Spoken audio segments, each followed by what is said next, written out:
My name is Mark Frohmeyer. I'm the founder of Arcimoto. The initial problems we were trying to solve, really three. We wanted to provide something from the very beginning that is an order of magnitude more efficient with space and with energy and materials. If you look at the way people drive every day, it's going to work, going to the grocery store, going to the gym, going out on a date, whatever it is. It's almost all one, sometimes two people with a relatively small amount of stuff.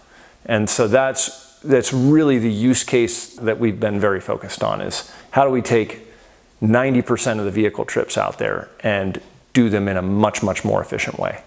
And at the same time, we wanted to provide that solution in a way that is actually affordable to the mass market. Until you can get into a price range that ordinary mortals can afford, you're really not moving the needle on the fundamental problem of environmentally sustainable transportation. And then I think the third thing that we discovered along the way is that if you do those other two things right, that you also make something that's just incredibly fun to drive. The statistics on driving are striking.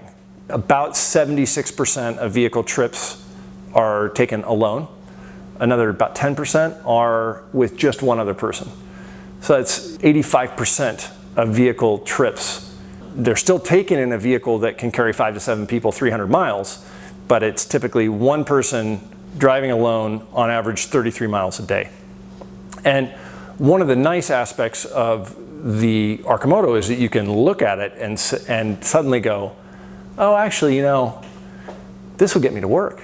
This will get me to the grocery store. If I just think about how I drive on a regular basis, and it's affordable enough that I could get one of these and still keep my car for those rare times when I need it. Now, our thesis is that you're going to get an Arcimoto, you're going to keep your car, you're going to realize that you haven't driven your car in 3.5 weeks, and that you've been having a joyful time ripping around town on the Arcimoto every day, and that it actually makes sense to just let go of your car, and if you need that extra capability, to rent it on demand, either from Enterprise or from Zipcar or from Car2Go, or any, really look at the car as this sort of extraordinary device that you use once a month, twice a month, but that your daily trips are all being done in a radically more efficient vehicle. The design constraints from the beginning have been about really two pieces: cost and efficiency.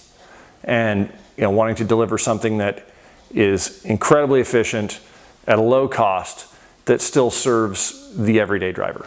If you look at the iteration of our vehicle prototypes, you can really see how the thinking evolved along the way. The biggest change that we made in one shot was ditching the automotive seating format and switching more to like what a city scooter would have.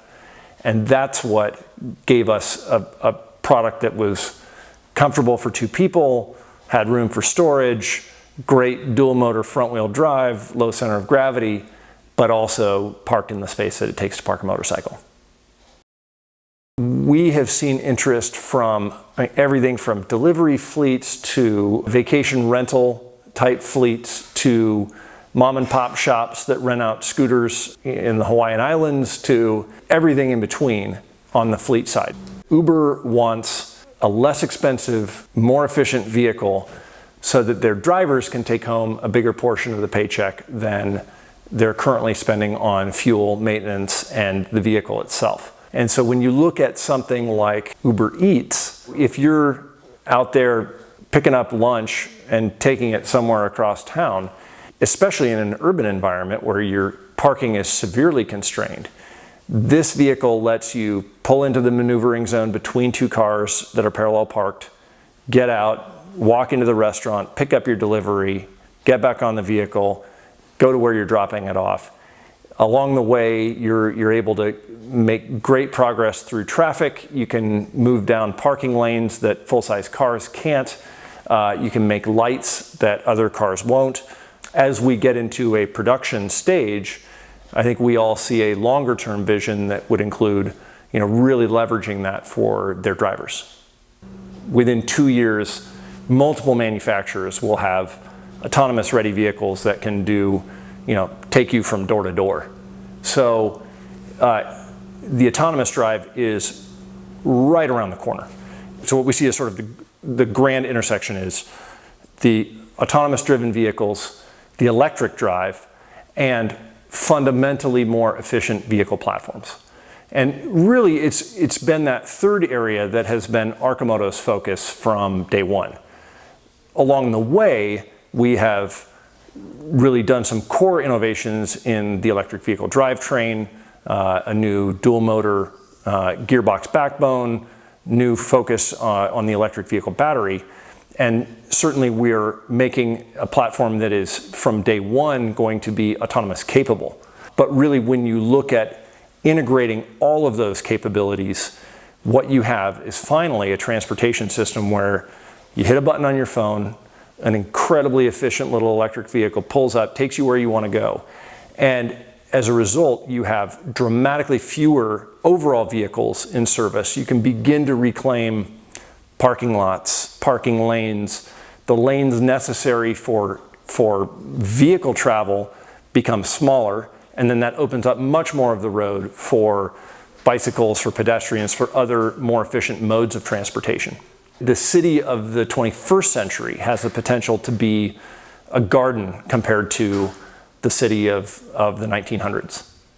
If you look at the traditional automotive industry through the lens of kind of disruption theory, disruptive innovation, it really makes a lot of sense that they're taking, they're sort of slow playing their entry into it for decades and decades and decades. They've been moving in really the opposite direction, culminating with the invention of the sport utility vehicle, which is the polar opposite of the Arcimoto. If you look at what's happening at the high end of the market, Tesla is just eating everybody's lunch in the luxury car market space. And with the Model 3, I would expect that is going to be much more so. So you'll have all of the luxury car makers, all of the high-end car makers, I think are going to very much regret that they were not earlier movers in this space.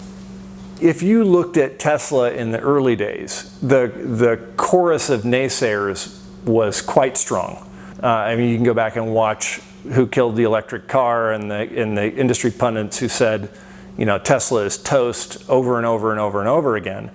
Now what you see is a company out there that has more than 400,000 reservations. They're jockeying with GM and Ford for the most valuable car company in the country. We have a huge amount of respect here at Arcimoto for what Tesla has done in terms of educating the world that the electric drive can be awesome, that it can be the best vehicle experience you've ever had.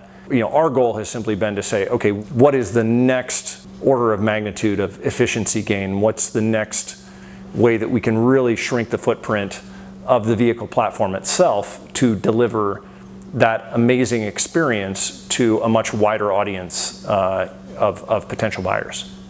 Really, for the first 8 years of the company's existence, we did not push on reservations, and I think we had a couple hundred folks who said, I'm in for whatever you guys end up building, whenever you guys end up building it.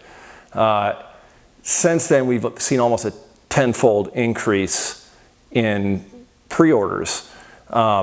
Really, and to me, that's been one of those elements that's very much confirmed the product thesis behind Generation 8. Someone who buys Arcimoto stock is investing in a few things. They're certainly investing in a vision, a radically different transportation system. They're investing in a product vision that's a lot more fun, a lot more nimble, a lot more clean. And they're investing in a team. They're investing in a really awesome team.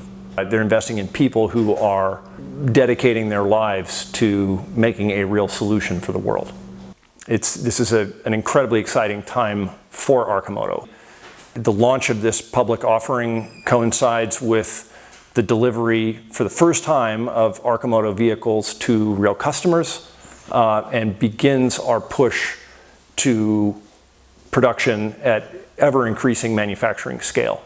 So for me, it's certainly the most exciting time in the history of the venture to date, and it's a perfect time to jump on board.